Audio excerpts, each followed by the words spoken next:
just record it now, and then I'll send you the recording. Okay. Cool. Well, dude, Yeah, stoked to be chatting with you. I'm nervous. You're good, don't worry. It's pretty early out there, no? Out in Australia? Yeah, it's 8 o'clock. Wow. Oh my God. Respect for getting up so early. Usually we're late bloomers. So tell me more. Zach filled me in a little bit on on your story and uh, with big picture and everything. But I'd love to hear more just from you on how that's going and where you're at with everything. So did he tell you what it was? Like Yeah, I the love it. so it's A little surprise. There's Thomas Bragg. Ah, hello. how's it going? Hello, it's good. What's your name? Luke, Luke. Good to meet you, man. good to meet you too. How are you? Nervous? Nervous? You don't have to be nervous. We're very easy Very, going. very harmless. Very harmless. Yeah, but You haven't slept for 3 days? Hardly. where in the world are you from? Australian. Oh yeah. What time In is it? Perth. Yeah. Oh wow. I was very Amazing. impressed. I'm Yeah. to be thinking as clearly as you are right now at 8 a.m. I'm like, it's, Thomas needs like 5 cups of coffee before. I need 5 cups. Yeah, I can't. You, Heard, just, you want to just explain? It's been harder to wake up early in the mornings. Yeah, it's tough raising a puppy. It is. You're doing good. Raising a puppy? Yeah, they got new Sure. dog. Oh, I just wanted to pop in and say hi, and yeah, we're super proud of you, and just wish you the best, man. Thank you. Yeah, we're thinking about you, and yeah, just grateful to have met. Hopefully, maybe Thank we'll you. make our way back down to Australia. We can all hang out. Yes. barbecue by the beach. Yes. Barbecue. Yeah.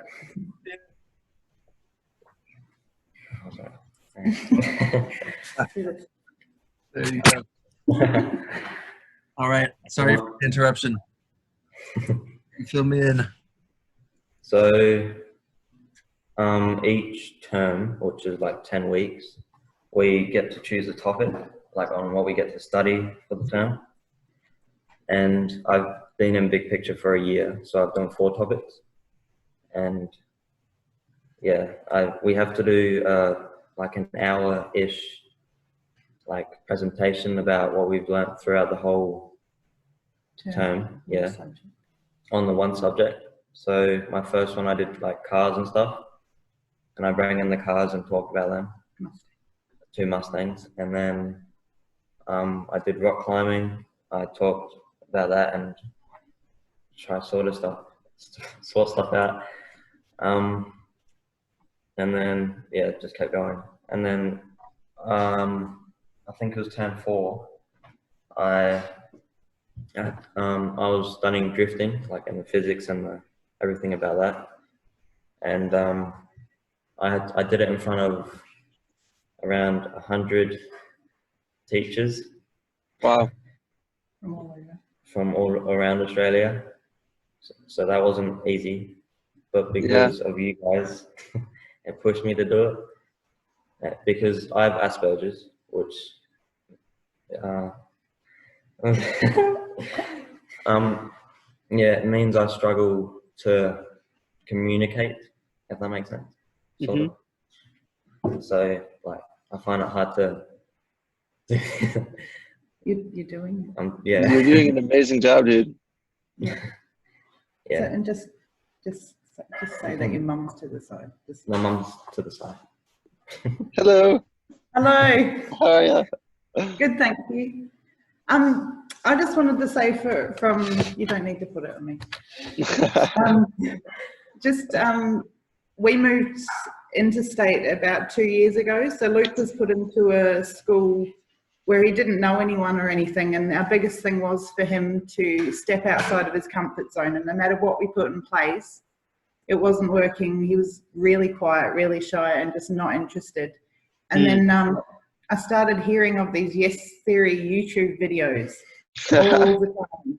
And we walk in and over again, he's going, come and watch this and come and watch that. So I've now watched all of your videos and yeah, you guys are amazing. And what you've done for our son, so for him to step outside of his comfort zone and join Big Picture, you guys have been behind him just with your videos and what you put out there for the world, has supported him in a way that we couldn't, or people, you know. It's been a big change in his life. So the fact that Luke himself has even contacted you to do this is such a huge thing. And the fact that you guys have got back in touch with them is amazing, and we can't thank you enough.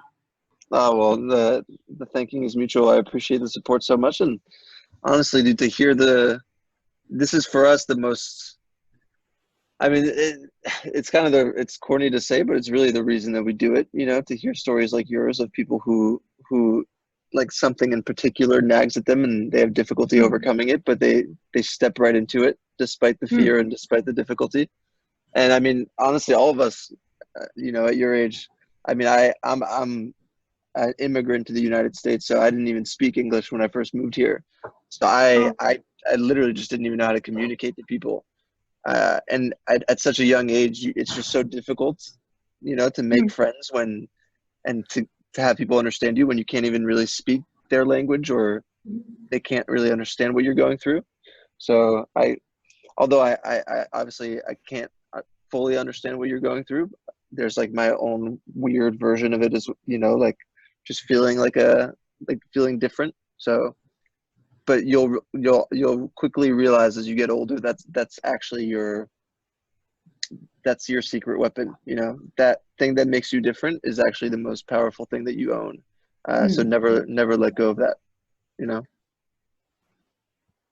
But anyways, that was my ramble. I want to hear. No, that is good. And I think one of my favorite videos, apart from what's insecurity? Is this insecurity video that you guys put up of you guys doing that and then allowing the world to say their insecurities. That's a huge thing, and to give people that platform to be able to do that. Yeah, and just what you guys do, the pyramids, the trip that did to Tuvalu. To Tuvalu, yeah. Sorry, yeah. See, now I have to watch the videos. Well, I don't have to. I enjoy watching them. But, yeah. But the thing for Luke, I think, is just Big Picture Academy was something we didn't know much about, and we just got approached by his maths teacher, and then it was all on Luke. So Luke has actually done this all himself with our support. Wow. But Luke couldn't even really speak to anything. Family members, let alone stand up in front of 100 teachers and students and give an exhibition. So you're his exhibition this term, and yeah. So Did you get me water? And how's so it's been a year now that you've been with Big Picture? Year and a half. Yeah, a year and a half. Nice. And how does it work? Is it like a regular school system where there's just a bunch of other students and you guys work on these 4 projects a year? Yeah. Thank you. So we have that's not Luke talking. Okay. It's normal school. So like we go back, like it's the same as everything. It's just we learn a different way. Passion based, basically, yeah. And we learn, yeah.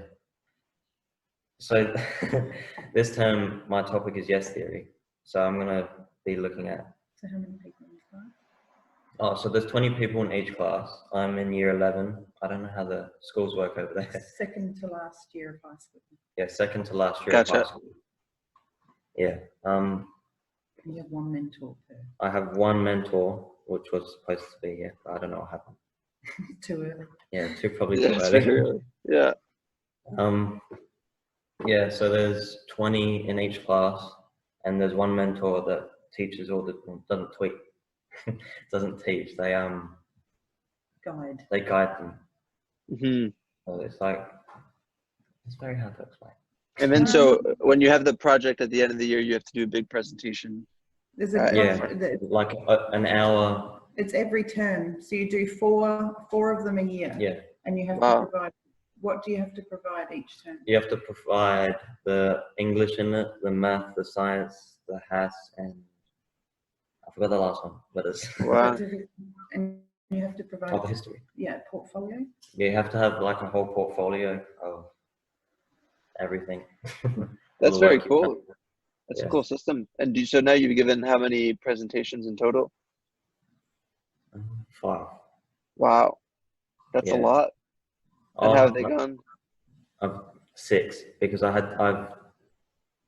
did one for During the corona. during the Oh, corona. okay. Yeah. Yeah. And how did they go? First one, I didn't really speak at all, Yeah. and that was when I bring in the Mustangs. But yeah.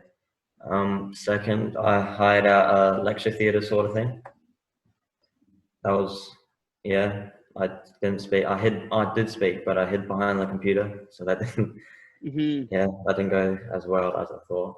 What did I do from 3? Virtual reality. Oh, yeah, it was virtual. So term 3, I did virtual reality, and I went for my first internship up in the city, doing I helped at a virtual reality arcade, Nice. and that exhibition, that was probably my best one. No, that was my second best last year. And then I did the one about drifting in front of all the teachers. That was the biggest one I've done. And So that far. went well? Were you happy with that one? Yeah, Nice. that was, Well, it sounds like it sounds like it's gone very much up since the beginning. Like the improvement's been pretty drastic, it seems like. Oh, amazing. Yeah. That's freaking awesome, dude. Because of these guys. Yeah, because of you guys. Oh, hey, I'm not gonna take the credit for your hard work. You put The yourself two- out there. That's always the hardest part. Yeah. Seek discomfort, like the word seek discomfort, what is it?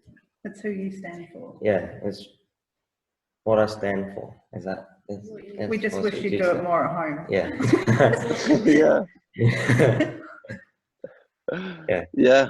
I mean, and the funny thing about discomfort too is because we talk about it so much that even the word seek discomfort can sound like fun and cool and exciting, but the reality is a lot of the time it sucks. Like a lot of the times you just don't even you're so riddled with anxiety and fear doing something that you realize like discomfort is actually often really annoying in the present moment. It's always after that you get that growth and that reward.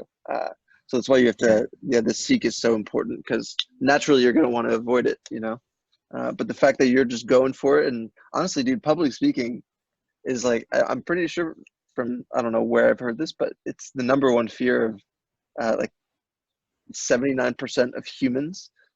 I completely made that number up, but it's pretty high up there, you know? But it's the fact that you've given even 5 speeches in front of people, you know, it's like, yeah, even for me, when I get up and give a speech, I'm, you know, my heart's racing and I'm like, oh my God, will people think I'm stupid? And like all these thoughts start running through your head, and, you know, so to be able to control that and go through with it, I'm really impressed, dude. That's awesome. Thank you. You're living the motto. That makes me so proud. Very much Yeah. so. Yeah. So much you want to flag. Yeah, so much. So when is the yes theory speech coming up? We gotta know. In 10 weeks. No, be that. 10 weeks. 8 weeks. 8 weeks. Around 8 Okay. weeks. Okay, sweet. Yeah. Cool. You'll have to email me when you're about to do it, and we can hopefully we can get a little pep talk in beforehand and get you all hyped before you go out there. That'd be awesome. Yeah. But I did have some questions to ask. Yeah, please hit me. I only have like around 5 to 10 minutes, so I don't want to rush out of you, but just a heads up, just because I have to hop into a call. But hit me. Let's hear it. So, how has yes theory changed your outlook on life? How's this theory changed?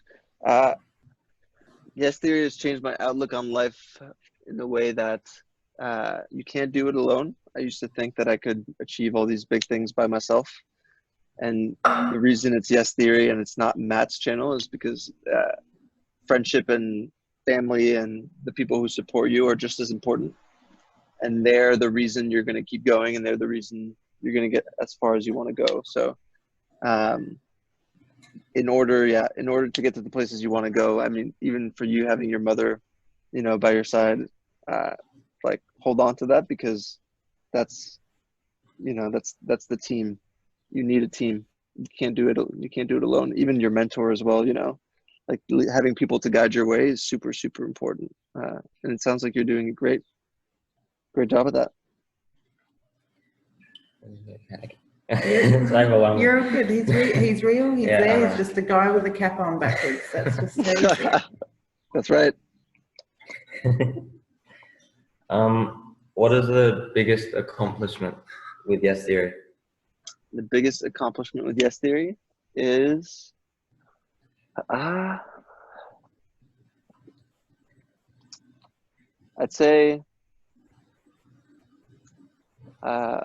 honestly, it was the first thing we ever did was a thing called Project 30, where we did 30 things in 30 days that we'd never done I before. watched all of them last night. Oh, nice. Oh, yeah. And that, to be honest, the reason I'd say that was the biggest accomplishment is because we didn't know each other at the time. We were pretty much strangers. We had no money. We were living in a one-bedroom apartment. Everyone thought we were crazy for making videos and doing what we were doing. And we just trusted destiny, or whatever you want to call it, that it would work out. And when you just like go through with something with that trust, when nobody else believes in you, it builds a lot of courage. It builds a lot of character to know that you can trust yourself and that you'll make it through. So we've taken that lesson, and ever since, it's like whenever people have told us no, or whenever people have said we can't do something, it's impossible, we always remember those 30 days and how many times we were told no and how many times we were told something was impossible. And, you know, it's all, nobody knows until it's done, and that proved it to us, you know. That's still very sorry. You're doing awesome, dude. These are great questions. I'm almost embarrassed because I haven't prepared. I don't know. I'm just going. So I'll skip that one. So I posted on the Facebook Yes Theory page, and I asked if you could ask Yes Theory one question, what would it be? So I've got down, I'll say 5 of them, or 4, 3. I'll say 3. Yeah. So one of them was, how do you get over the what if stage and make your brain say yes? Like, so how do you get over the what if stage? It's really a 3-2-1 mentality. You have to just say 3-2-1, go. Because if you overthink past the 3 seconds, you're finished. Like it'll never feel right. It'll never feel good. But if you just force yourself to go through within those 3 seconds, once you're in it, you can't get out of it, and you'll be able to handle it. But the worst thing is just stalling and you being too afraid to jump in. So you never want to be the kid at the top of the slide, not willing to go down. You know, you want to just go for it. So we use 3-2-1. 3-2. 3-2. Yeah. I'll write that on a t-shirt for you. On the t-shirt. That would be a good t-shirt, actually. Yeah, 3-2-1. Yeah. Does seeking discomfort ever become comfortable/uncomfortable? Good question. Yes, definitely. We definitely had periods where it's gotten like the word is perfunctory. Like it's become. We've done things like asking strangers to go skydiving on the spot, asking strangers to fly across the world, asking strangers to do all sorts of things, and after a while, you kind of want to push yourself in different ways. Like that's cool, and it's initially uncomfortable, but after a while, it does become quite comfortable. And so what we've realized is actually a lot of the discomfort that we've sort of missed out on is more internal. It's less outward in these crazy experiences. It's more just dealing with our own stuff and dealing with our own history and past and things that we just kind of ignored, and actually going back and working on our personal lives. So it's not necessarily things that we can film very much. So it's not, because it's not that entertaining, but you know, I mean, I've struggled with anxiety for a long time. Amar struggles with depression, and lately we've just realized like we can't keep ignoring these things. Like these are things that this is actually the biggest discomfort, is like just this battle inside of you that you have to go into. And I know that sounds super deep and not as exciting as jumping out of a helicopter with Will Smith, but it's the honest truth that that's actually scarier than most things we've done. And I think it's the most important, actually. Yeah, definitely. That people connect on that level. 100%. Next one. We'll do one more. Which one should we do out of those 4? This one, I reckon. That one? No, this one. Okay. I think it's quite important. If you were not in Yes Theory, Oh, wait, no, what, that I one? said No, that the one? Which one? tight That one. bond. Oh, how do you maintain such a tight bond with like everyone? With everyone.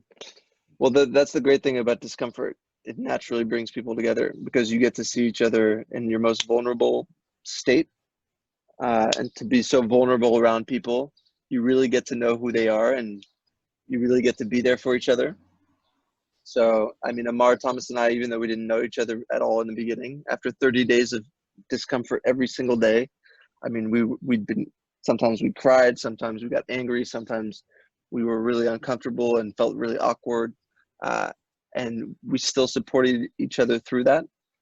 So you naturally, like, it creates this bond that's pretty much unbreakable because you've just seen and been with each other through the toughest times. So for any kind of friendship, for any kind of relationship, going through discomfort together and coming out on the other side is actually probably the most powerful tool for creating a strong bond, in my opinion. So did Project 30 pull you guys closer, like a lot? Like, did it basically make Yes Theory? 100%, yeah. Because we went from being complete strangers to best friends in a month. And obviously it sounds cliche and impossible or whatever, but it's so true. Like, we just knew everything about each other in no time. So discomfort is a powerful thing, pretty powerful thing. Those are great questions. Don't panic. You're doing great. You're doing great, Luke. I loved answering your questions. That was awesome. Yeah. Can I be honest with you? Those were better questions than 90% of the interview questions that we've ever gotten. Actually, had to. Yeah. So, super, super great job. Thank you. You're You're good. I'm overwhelmed. Yeah. You're good. You're good. No way. So I have to go. head out, but I'm gonna. Yeah, if there's anything else you want to say before I bounce. I can't hear what he's saying, but yes. Can you hear me? These are my sisters. Hello, guys. How are you? I'm very good. Part of Luke's discomfort is being the only boy with a lot of females around. Well, apart from I love it. I your love dad. it. I love it. Yeah, but I yeah, like that's it very well. All right. Wait, so what did you say before? Just I have to head out. I'm about to hop on a call, but can you let me know? Can you email me when before you do your speech in 10 weeks? I'd love to chat again. Exhibition, and Yeah. ask him if he can send a recording so you can put it. He said he would. Yeah, I'll send over the recording. Cool. Thank you. Of course, great chatting with you. You're doing awesome, dude. I'm proud of you. Thank you. Thank you so much, Matt. Of course, my pleasure, guys. Sending Thank all my you. love. Yeah. Yeah. Bye, guys.